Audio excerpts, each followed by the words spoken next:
हरे कृष्णा, राधे राधे। माघ मास के शुक्ल पक्ष की एकादशी तिथि को जया एकादशी के नाम से जाना जाता है। इस एकादशी का पुराणों में भी बड़ा महत्व बताया गया है।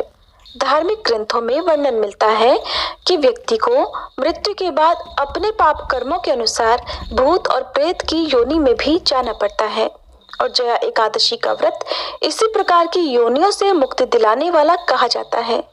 कहते हैं कि अगर जया एकादशी का व्रत आप पूरे विधि विधान से करते हैं तो भगवान विष्णु की कृपा आप पर सदा बनी रहती है, साथ ही सभी पापों से भी मुक्ति मिल जाती है। जया एकादशी का व्रत रखने वाले भक्तों को सुबह सबसे पहले स्नान के बाद घर के मंदिर में घी का दीपक जलाना चाहिए और फिर भगवान विष्णु का आह्वान करना चाहिए। इससे भगवान विष्णु प्रसन्न होकर अपने भक्तों पर कृपा करते हैं। जया एकादशी के दिन भगवान विष्णु के साथ ही माता लक्ष्मी जी की भी पूजा करनी चाहिए। मान्यता है ऐसा करने से जीवन में सुख समृद्धि आती है और भगवान विष्णु की कृपा से घर में कभी धन धान्य की कमी नहीं होती है। जया एकादशी के दिन जगत के पालनहार श्री विष्णु को प्रसन्न करने के लिए उन्हें पीले वस्त्र, पीले फूल, पीले रंग के फूलों की माला, पीली मिठाई, फल आदि अर्पित करने चाहिए।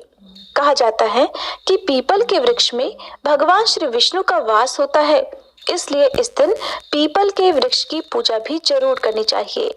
जया एकादशी के दिन किसी मंदिर में स्थित पीपल के वृक्ष को जल अर्पित करने के बाद घी का एक दीपक जलाना चाहिए और परिक्रमा करनी चाहिए। एकादशी के दिन तामसिक भोजन भी नहीं करना चाहिए। इस दिन केवल एक बार भोजन कर सकते हैं और वो भी फलाहार ही होना चाहिए। इस दिन चावल खाने से बचना चाहिए। पूजा करने के बाद गाय को चारा खिलाना चाहिए और जरूरतमंदों को कुछ दान करना चाहिए।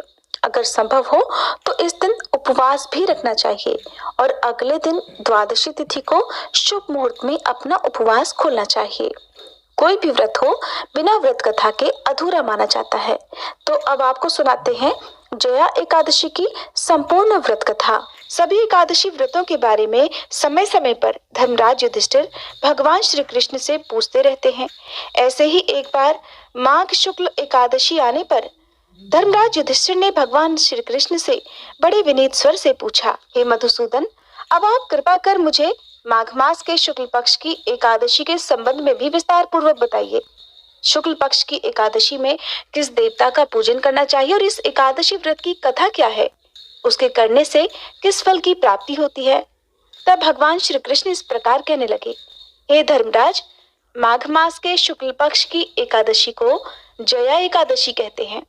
इस एकादशी के उपवास से मनुष्य भूत प्रेत पिशाच आदि की योनि से मुक्त हो जाता है। अतः इस एकादशी के उपवास को विधि अनुसार करना चाहिए।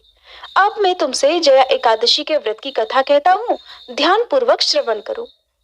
एक बार देवताओं के राजा देवराज इंद्र नंदन वन में भ्रमण कर रहे थे। चारों तरफ किसी उत्सव का सा माहौल था।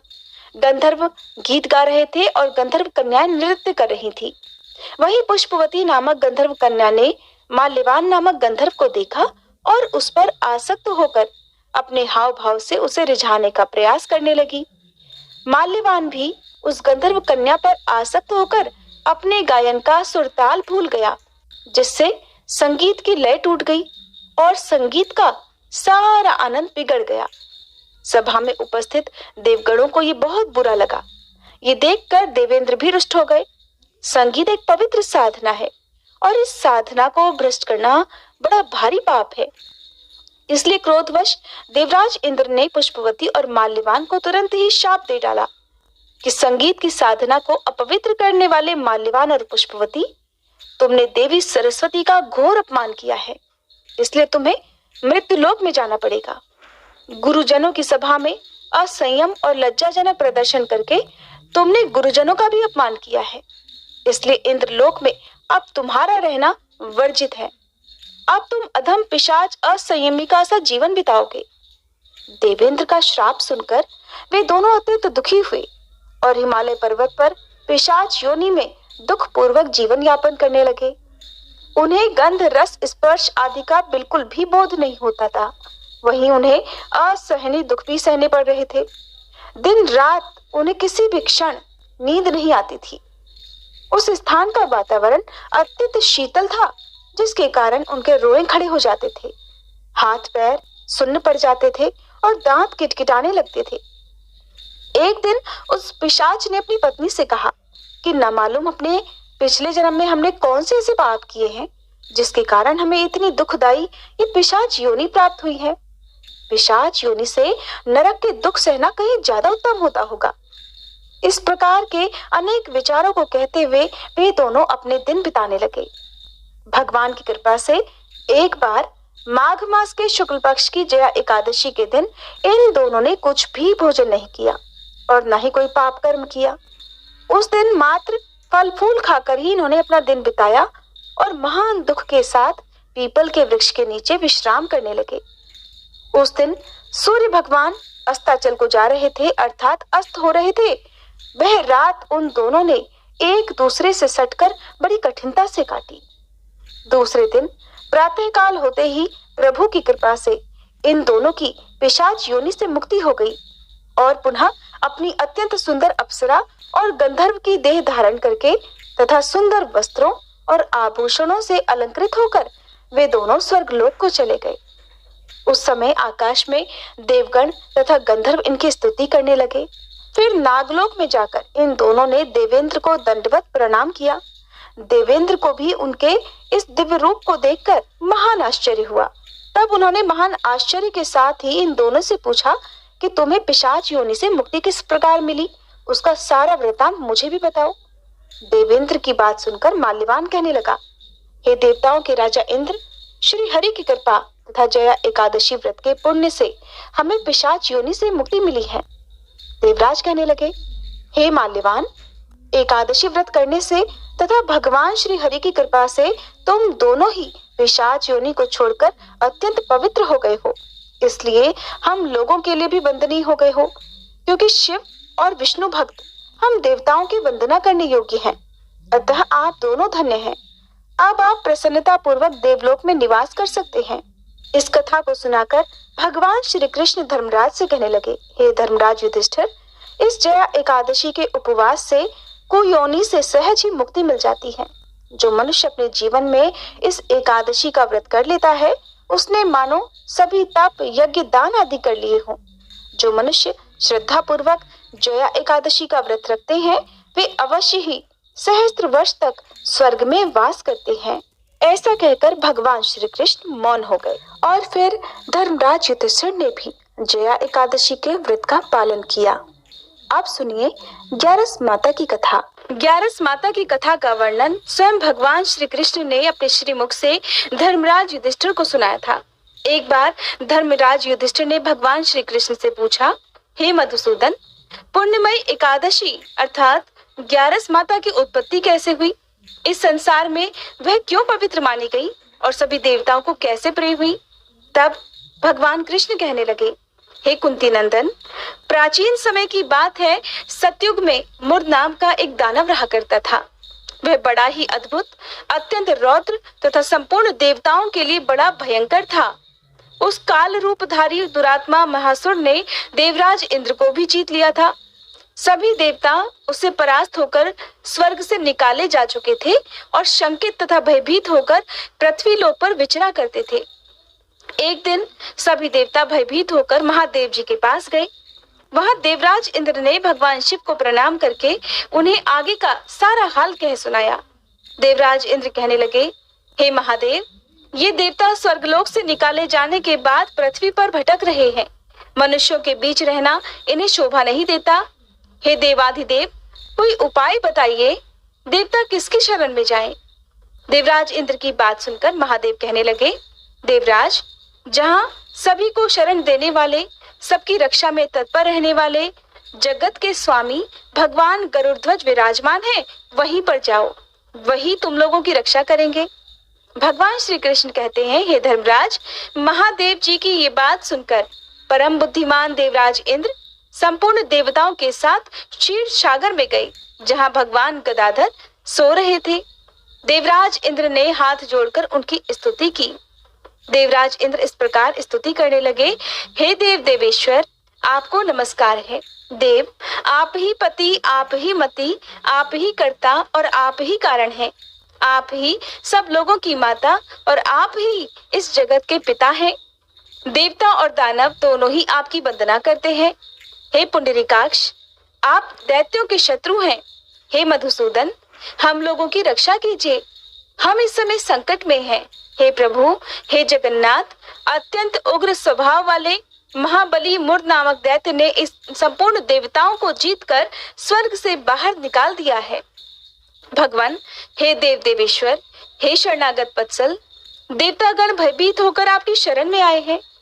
दानवों का विनाश करने वाले हे कमल नयन, हे भक्त वत्सल, हे देवेश्वर, हे जनार्दन, हम सब की रक्षा कीजिए, रक्षा कीजिए। भगवान, शरण में आए हुए देवतागणों की रक्षा कीजिए, इनकी सहायता कीजिए। देवराज इंद्र की स्तुति सुनकर भगवान श्री हरि बोले, देवराज, ये दानव कैसा है? उसका रूप और बल कैसा है? और उस दुष्ट के रहने का स्थान कहाँ है? कृपया इसका विस्तार पूर्वक वर्णन करो। तब देवराज इंद्र इस प्रकार बोले, देवेश्वर, पूर्व काल में ब्रह्मा जी के वंश में ताल जंघ नामक एक महान असुर उत्पन्न हुआ, जो अत्यंत भयंकर था। उसका पुत्र मुर दानव के नाम से विख्यात है। वह भी अत्यंत उत्कट, महापराक्रमी और देवताओं के लिए अति भयंकर है। चंद्रावती नाम से प्रसिद्ध एक नगरी है, उसी में स्थान बनाकर वह निवास करता है।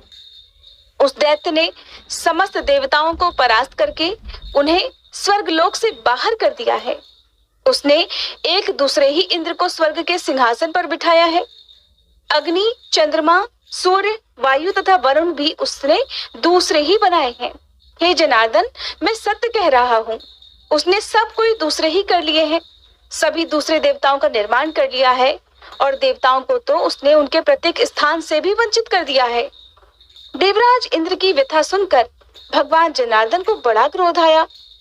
उन्होंने देवताओं को साथ लेकर चंद्रावती नगरी में प्रवेश किया। भगवान गदाधर ने देखा कि दैत्यराज बारंबार गरज रहा है और उससे परास्त होकर संपूर्ण देवता दसों दिशाओं में भाग रहे हैं। अब वह दानव भगवान विष्णु को देखकर बोला, उन्हें ललकारता हुआ इस प्रकार कहने लगा, दुष्ट, खड़ा रहे, खड़ा रहे। उसकी ये ललकार सुनकर भगवान के नेत्र क्रोध से लाल हो गए। वे बोले, अरे दुराचारी दानव, मेरी उन भुजाओं को देख। ऐसा कहकर श्री विष्णु ने अपने दिव्य बाणों से सामने आए हुए दुष्ट दानवों को मारना प्रारंभ कर दिया। दानव भय से विवल हो उठे। हे पांडु नंदन धर्मराज युधिष्ठिर, फिर भगवान विष्णु ने दैत्य सेना पर चक्र का प्रहार किया। उससे छिन्न भिन्न होकर सैकड़ों योद्धा मृत्यु के काल में समा गए। इसके बाद भगवान मधुसूदन बद्रिकाश्रम को चले गए। वहां सिंहावती नाम की गुफा थी, जो कि 12 योजन लंबी थी। हे पांडु नंदन, उस गुफा में केवल एक ही दरवाजा था। भगवान श्रीहरि उसी में विश्राम करने के लिए सो गए। वह दानव मुर भगवान को मारने के लिए उनके पीछे पीछे तो लगा हुआ ही था, अतः उसने भी उसी गुफा में प्रवेश कर लिया। वहां भगवान को सोता देखकर उसे बड़ा हर्ष हुआ। उसने सोचा, ये दानवों को भय देने वाला देवता है, अतः निस्संदेह आज मैं इसको मार डालूंगा। हे युधिष्ठिर, दानव के इस प्रकार विचार करते ही भगवान विष्णु के शरीर से एक सुंदर दिव्य कन्या प्रकट हुई, जो बड़ी ही रूपवती, सौभाग्यशालिनी तथा दिव्य अस्त्र शस्त्रों से सुसज्जित थी। वह भगवान के तेज के अंश से उत्पन्न हुई थी। उसका बल और पराक्रम महान था। हे युधिष्ठिर, दानवराज मुर ने उस कन्या को देखा। कन्या ने युद्ध का विचार करके दानव के साथ युद्ध के लिए याचना की और तब दोनों के बीच भयानक युद्ध छिड़ गया। कन्या सभी प्रकार की युद्ध कला में निपुण थी। वह मुर नामक महान असुर उसके हुंकार मात्र से ही राख का ढेर हो गया। दानव के मारे जाते ही भगवान श्री हरि निद्रा त्याग कर उठे। उन्होंने दानव को इस प्रकार धरती पर निष्प्राण देखा तो कन्या से पूछा, मेरा यह शत्रु अत्यंत उग्र और भयंकर था, इसका वध किसने कर डाला? कन्या कहने लगी, हे स्वामिन, आपके ही प्रसाद से मैंने इस महादैत्य का वध किया है। श्री भगवान ने कहा, कल्याणी, तुम्हारे इस कर्म से तो तीनों लोकों के मुनि और देवतागण आनंदित हुए हैं। अतः तुम्हारे मन में जैसी इच्छा हो उसके अनुसार मुझसे कोई वर मांग लो। देव दुर्लभ होने पर भी वह वर मैं तुम्हें दूंगा और इसमें तनिक भी संदेह नहीं। तब उस कन्या ने, जो कि साक्षात एकादशी ही थी, विनम्रता पूर्वक कहा, हे प्रभु, यदि आप प्रसन्न हैं तो मैं आपकी कृपा से सभी तीर्थों में प्रधान, समस्त विघ्नों का नाश करने वाली तथा सभी प्रकार की सिद्धि देने वाली देवी हो जाऊं। हे जनार्दन, जो लोग आप में भक्ति रखते हुए मेरे दिन को उपवास करेंगे उन्हें सब प्रकार की सिद्धि प्राप्त हो जाए। हे महादेव, जो लोग उपवास, नक्त भोजन अथवा एक भुक्त करके मेरे व्रत का पालन करें उन्हें आप धन, धर्म और मोक्ष प्रदान कीजिए। श्री विष्णु कहने लगे, हे कल्याणी, तुम जो कुछ कहती हो वह सब पूर्ण होगा, वह सब सत्य होगा। भगवान श्री कृष्ण कहते हैं, हे धर्मराज, ऐसा वर पाकर महाव्रता एकादशी बहुत प्रसन्न हुई। दोनों पक्षों की एकादशी समान रूप से कल्याण करने वाली है। इसमें कभी भी शुक्ल और कृष्ण पक्ष की एकादशी का भेद कभी नहीं करना चाहिए। यदि उदय काल में थोड़ी सी एकादशी, मध्य में पूरी द्वादशी और अंत में किंचित त्रयोदशी हो तो वह त्रिस्पर्शा एकादशी कहलाती है। वह भगवान को बहुत ही प्रिय है। यदि एक त्रिस्पर्शा एकादशी को उपवास कर लिया जाए तो 1000 एकादशी व्रतों का फल प्राप्त हो जाता है और इसी प्रकार द्वादशी में पारण करने पर 1000 गुना फल माना गया है। अष्टमी, एकादशी, षष्ठी, तृतीय और चतुर्दशी ये यदि पूर्व तिथि से विद्ध हो तो उनमें व्रत नहीं करना चाहिए। परवर्तिनी तिथि से युक्त होने पर ही इनमें उपवास का विधान है। पहले दिन में और रात में भी एकादशी हो तो दूसरे दिन केवल प्रातःकाल एकदंड एकादशी रहे तो पहली तिथि का परित्याग करके दूसरे दिन की द्वादशी तिथि एकादशी का ही उपवास करना चाहिए। ये विधि मैंने दोनों पक्षों की एकादशी के लिए बताई है।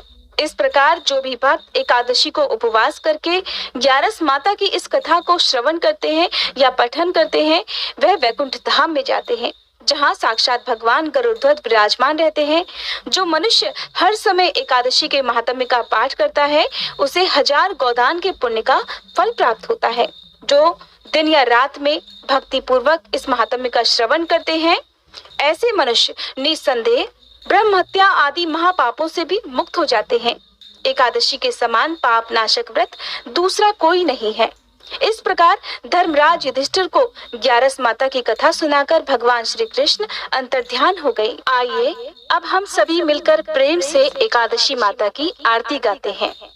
ओम जय एकादशी माता, मैया जय एकादशी माता, विष्णु पूजा व्रत को धारण कर शक्ति मुक्ति पाता। ओम जय एकादशी माता, तेरे नाम गिनाऊं देवी भक्ति प्रदान करनी, गण गौरव की देनी माता शास्त्रों में वरनी। ओम जय एकादशी माता। मार्गशीर्ष के कृष्ण पक्ष की उत्पन्ना विश्वतारिणी जनमी, शुक्ल पक्ष में हुई मोक्षदा मुक्तिदाता बन आई। जय एकादशी माता। पौष के कृष्ण पक्ष की सफला नामक है, शुक्ल पक्ष में होए पुत्रदा आनंद अधिक रहे। ओम जय एकादशी माता। नाम षट तिला माघ मास में कृष्ण पक्ष आवे, शुक्ल पक्ष में जया कहावे विजय सदा पावे। जय एकादशी माता।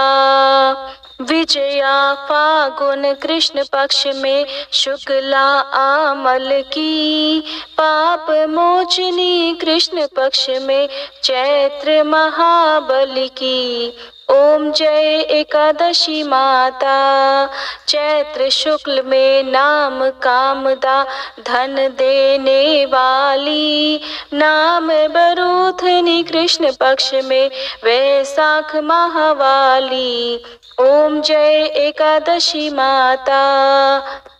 शुक्ल पक्ष में होए मोहनी अपराजेष्ठ कृष्ण पक्षी नाम निर्जला सब सुख करनी शुक्ल पक्ष रखी जय एकादशी माता योगिनी नाम आषाढ़ में जानो कृष्ण पक्ष करनी देव शयनी नाम कहायो शुक्ल पक्ष धरनी जय एकादशी माता कामिका श्रावण मास में आवे कृष्ण पक्ष कहिए श्रावण शुक्ला होए पवित्रा आनंद से रहिए जय एकादशी माता अजा भाद्रपद कृष्ण पक्ष की परिवर्तन शुक्ला इंद्रा आश्विन कृष्ण पक्ष में वृत से भव सागर निकला जय एकादशी माता पापांकुश है शुक्ल पक्ष में आप हरन हारी रमा कार्तिक में आवे सुखदायक भारी ओम जय एकादशी माता देवोत्थानी शुक्ल पक्ष की दुख नाशक मैया पावन मास में करो विनती पार करो नैया ओम जय एकादशी माता परमा कृष्ण पक्ष में होती जन मंगल करनी शुक्ल पक्ष में होए पद्मनी दुख दारिद्र हरनी ओम जय एकादशी माता जो कोई आरती एकादशी की भक्ति सहित गावे जन गुर्दिता स्वर्ग का वासा निश्चय वह पावे ओम जय एकादशी माता मैया जय एकादशी माता ओम जय एकादशी माता। यदि आज की वीडियो उम्मीद है आपको पसंद आई होगी, अच्छी लगी हो तो लाइक करने के साथ ही चैनल को सब्सक्राइब नहीं किया हो तो जरूर कर लीजिएगा। दोस्तों, आपको ये कथा कैसी लगी कृपया कमेंट करके ज़रूर बताएं। वीडियो पसंद आया हो तो लाइक करें और अपने दोस्तों के साथ शेयर करें। कमेंट बॉक्स में जय श्री कृष्णा लिखना ना भूलें। ऐसी ही और भी बहुत सारी कहानियों को सुनने के लिए चैनल को सब्सक्राइब जरूर करें। धन्यवाद।